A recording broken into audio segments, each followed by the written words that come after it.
Hello, it's me again. It's time for me to get started on the fourth book. Oh man, I have been waiting for this. This is perhaps my favorite book in the entire series. The Ratchet and Kim Possible and Chronicles, another Sitch in time. Oh boy, let me tell you. It took me 2 months to write this entire story. Perhaps the shortest I've ever written a story, and I have been so excited about writing this. I mean, oh my gosh, I just cannot wait. I just could not wait, and now I'm finally gonna record it. Okay, so anyway, let's get started. So, much like my previous book, I will be having that guest narrator. So, why don't you take it away, guest narrator? Yes, it's about time we get started on this. Okay, let's do this. More than an entire year has passed since the events that have brought Ratchet, Kim, Ron, and Clank to the Polaris Galaxy, after they were able to defeat the tyrannical Cragmite Percival Tachyon and save the entire galaxy from his iron-fisted rule. Clank was taken away by mysterious creatures known as the Zoni. Since then, Ratchet had dedicated himself to finding his friend. Kim and Ron, although they wanted to help with finding Clank, could not go with Ratchet to do so, as they still had lives back on their home planet, Earth. They did, however, provide him with some support from their home world whenever they could, as they had reasons of their own for wanting to help out with the search. Clank was very much their friend, as he was Ratchet's. Also, Ron's pet naked mole rat, Rufus, seemed to have disappeared along with Clank, so Ron was without his beloved pet all this time.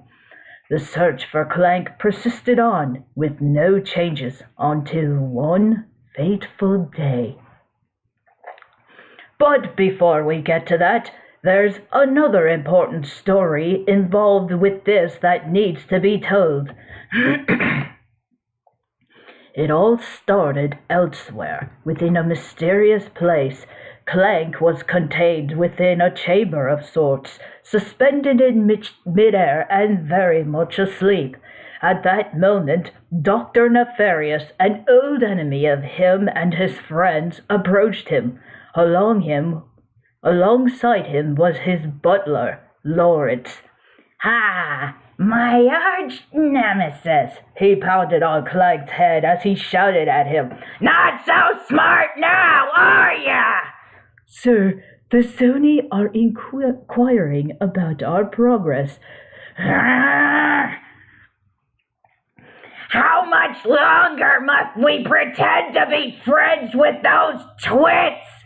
Just then the Zoni appeared. "Sire does not remember. You must fix." "Yes, I'm fixing. He stood in front of Clank. "Stand by for Sister Board's scan." a large holographic monitor appeared in front of Dr. Nefarious. He got to work on it immediately. All right, let's see. Favorite color is green. Favorite number is 83 billion and 4.7. Blah, blah, blah. Access denied. Neural safeguard activated. The monitor turned red. No! No! Lockdown again! It's in here, Lawrence! Somewhere in his brain lies the key to the Orvis chamber! No, Orvis chamber! Your Zoniness! If we could take but a peek at the chamber. No, Orvis chamber! Chamber is for sire only. Very well. Then I think it's time our partnership came to an end. Dr. Nefarious pulled out a small device and was about to toss it. Say hello to... Not the hypersonic brainwave scrambler. The hypersonic brainwave scrambler!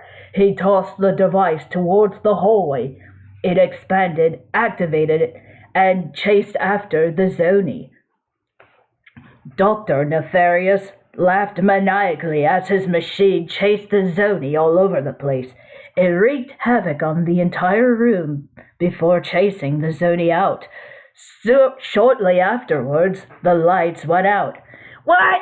What just happened? Apologies, sir. I should have mentioned that the equipment is especially susceptible to sonic weaponry.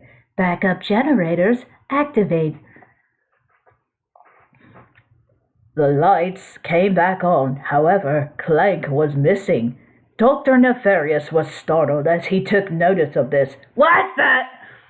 He turned himself towards the hallway and immediately spotted Clank, who looked towards the villain before he was about to leave. He's awake! Stop him! Clank then turned the other way and ran out. Dr. Nefarious was about to give chase. Pardon me, sir, but a bioscan has just picked up on something. What? A bioscan? There's an organic life form here? Where is it? The readings are coming from directly inside Clank. They are of a species of mammal from the planet Earth known as Heterosaphius glaber, or naked mole rat. What? Naked mole rat? I've never heard such a creature. And yet, for some reason, it sounds vaguely familiar. While Clank ran through the hallways, Rufus emerged from inside him. He let out a big yawn as though he was just waking up. Clank took notice of him almost immediately. Rufus, where did you come from? No matter, we must find a way out of here. As he ran through the place, Dr. Nefarious spoke to him via the loudspeakers and monitors that were placed everywhere.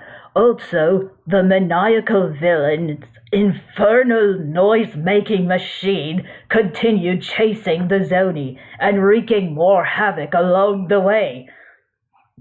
As he continued on, he spotted a holographic image of another robot. Sir! Listen carefully. I'm your only hope of defeating Dr. Nefarious. Huh? Who are you? And where are you? I'll explain everything as soon as you're safe. But right now, you have to keep going. Hurry! There's not much time. As he kept going, the chaos caused by the noise-making machine had gotten much worse. Soon enough, a much more unpredictable and unprecedented turn of events was about to take place. Warning, quantum stabilizers offline, time systems vulnerable. He ran through more and more.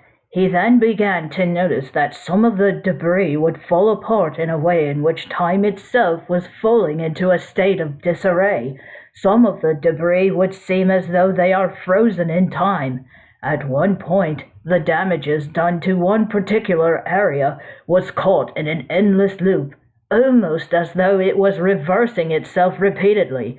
Regardless, Clegg kept going and did not look back. He was eventually able to reach the robot that was contacting him, but the robot ended up locked in the room that he was hiding in. He told Clegg to keep going and also mentioned something about not letting Dr. Nefarious near the chamber. With that, he just kept going.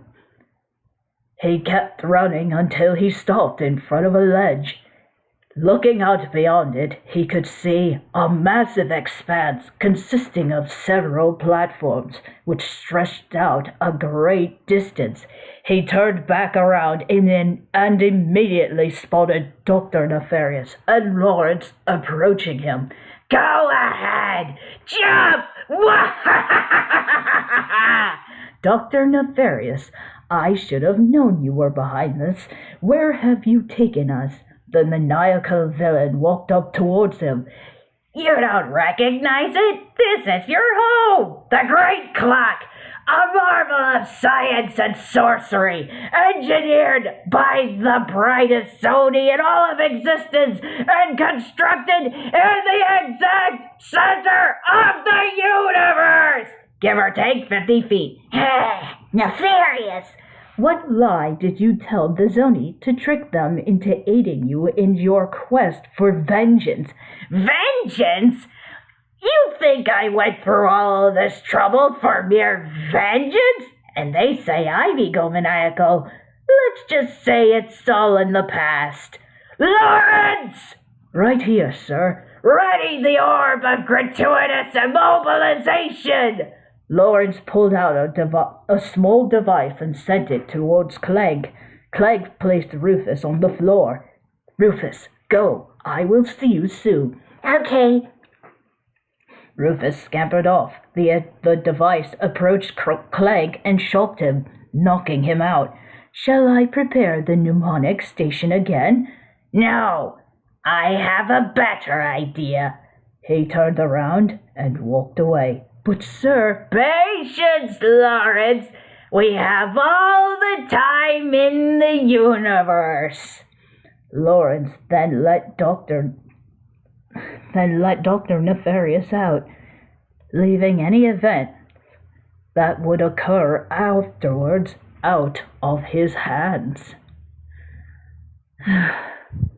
My goodness, this is all a mouthful. How much time has gone by?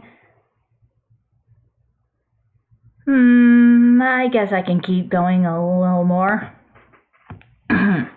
Meanwhile, within a far-off region of the Polaris galaxy known as the Brigus system, two unlikely companions were drifting through space. Space. It's huge! So huge, in fact, that if you lost your keys in it, they would be almost impossible to find. Flying through space was Ratchet in his starship, the Aphelion. Believe it or not, Quark actually was going along with our young hero at the time. Luckily for Ratchet, Captain Copernicus L. Quark was on the case. His mission? Rescue the Lombax's one and only friend. Hang on. Unsurprisingly, Ratchet was very annoyed to have Quark with him. Who can really blame him? Yep, without Clegg, Ratchet was alone in the universe. Alone. You realize the ship has an ejector seat, right? Sorry, I guess you could say I've been a little antsy in my pantsy at the thought of getting back into the hero business. Yes, these wild stallions have been in the stable too long. Yeah! Right. Look, just keep your eyes peeled. Talon says this place is crawling with mercenaries. Rest easy, my friend. My vigilance is both eternal and peripheral. Hang on. Warning! Unidentifiable anomaly detected. Just then, an unusual shockwave was fast approaching them. Hang on! Shifting to evasive maneuvers! They were struck by the shockwave before Ratchet even had the chance to react. The ship stopped working and hurtled towards a nearby planet. Oh no! We're gonna die! We're gonna die! Good thing I'm wearing clean underwear! Will you shut up? We're not gonna die! Aphelion, engage gravimetric stabilizers! Negative. Stabilizers offline. Thrusters offline. Landing flaps offline. Alright, so we're gonna die. They both screamed as they fell from the sky. The ship broke apart bit by bit as they tumbled. They came up to an abyss and were about to fall into it. For a short time, Ratchet had his eyes closed. He then opened them and looked around. Both he and Quark looked out at everything around them. There were a number of things that were frozen in time within a mysterious blue aura. Whoa. I know. So much for clean underwear. TMI, Quark. TMI. Ratchet had an awkward look on his face. Suddenly, the ship's airbags inflated and slammed both of their faces. Shortly afterwards, they heard a familiar voice. Ratchet? Ratchet! Ratchet moved his airbag to the side and looked out. Kim? Kim, is that you? He looked out across the abyss and spotted Kim standing on the distance. She was sporting a special battle suit known as the Centurion armor. The armor itself took on a few changes since the last time it was seen, such as omitting the headpiece, allowing her hair to flow freely. Kim! Quark also peered out from behind his airbag and spotted her as well. He waved to her. Hey there, young lady. Captain Quark? Kim, you think you can give us a hand? No problem. She shot out tethers from both of her armor's gloves. Both Ratchet and Quark grabbed onto them. They were pulled out of the ship. Ratchet was able to land directly beside her, while Quark was flung out much further and crashed into something. Kim then looked out towards the wreckage. Whoa. Aphelion sure took a beating. Yeah, I know. We were very lucky to have survived that crash. Yeah, to put it lightly. So, how have you been? I haven't seen you in a long time. In person, at least. Well, there have been a few changes going on. Other than that, I'm doing well. So, what are you doing all the way out here? I thought you were still back on Earth. Well, Wade has been picking up on a number of strange temporal anomalies, so I came all the way out here to check them out. I see.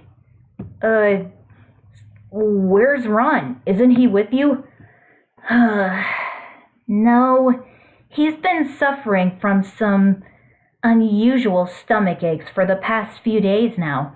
He's been back on the ISSF along with my parents, Wade and the Tweebs. Hold on! The ISSF is here? In this galaxy? Along with your entire family? Plus Wade? Yeah, but they're a good distance away from here. It's too dangerous for them to be within this quadrant. Yeah, that's true. So, I would guess that they're helping you with investigating these strange anomalies, right?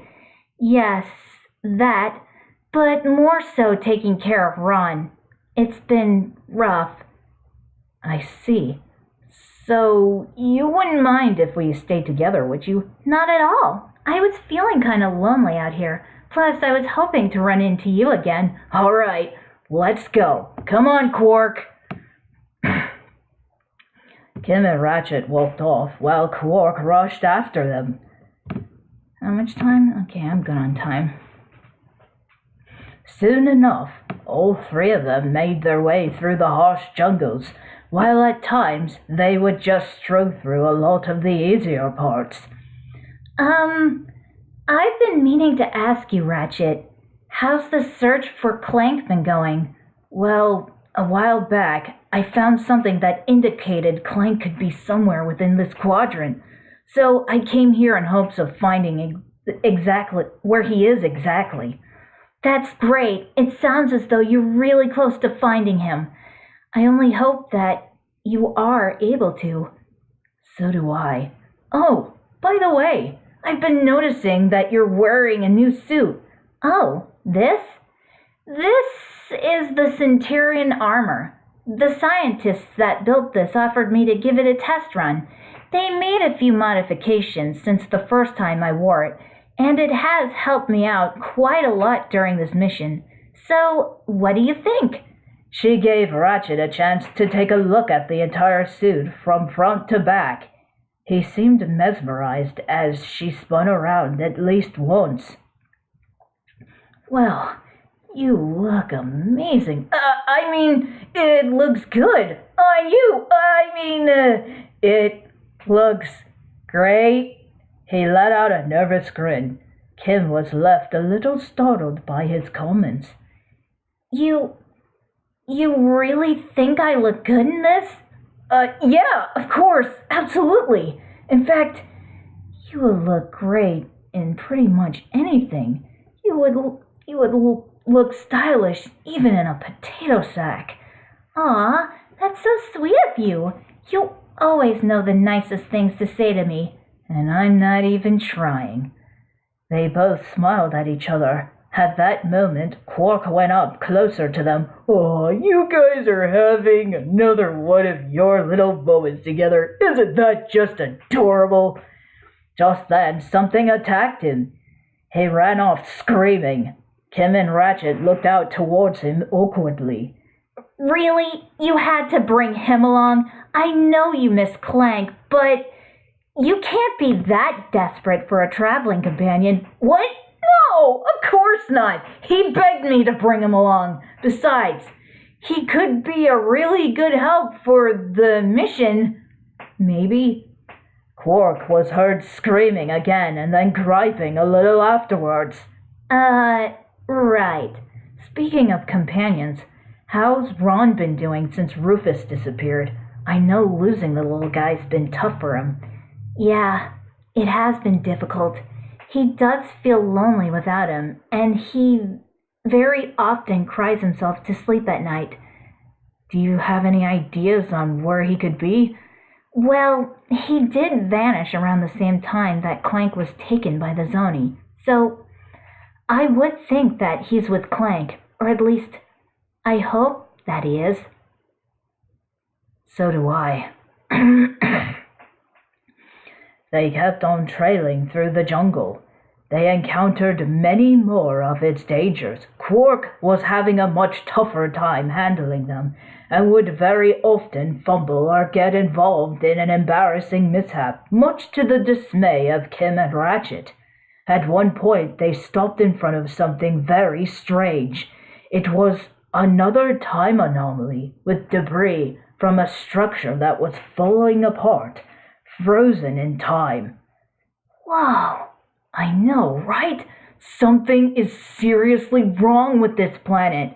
Yeah. It's like time is all not working. Not exactly my choice of words, but I guess it's something like that. What is going on here? Suddenly, Kim held her head in pain, and fell to her knees. Ratchet took notice of this immediately. Kim! He bent down and tended to her. Quark also stood near her, but really didn't do anything. Kim, are you okay? Sorry, Ratchet. I forgot to mention, I've been having a number of headaches and dizzy spells lately. When did this start happening? Around the same time that Ron started having his stomach aches. What? Both of your conditions started around the same time? You shouldn't be out and about if you're like this, much less going on missions. No, no. I'm fine, really. She overcame her headache and stood right back up. My headaches come and go, but Ron's stomach aches are ongoing. I can't stop now. I need to help him. Besides, the Centurion armor has been helping me out through my headaches. Ratchet stood back up a little afterwards. But why? Why are you so adamant about staying on this mission despite your condition? Wade and I will tell you everything once I contact him. Let's keep going. After a brief moment, they continued on their way again. Okay, I think that's part enough. I think I'm gonna have a special two-parter, and just so these videos don't run very long. Next time, I will continue the story. This is part 1 of the first part of the story. All right, everybody. See you then. Bye.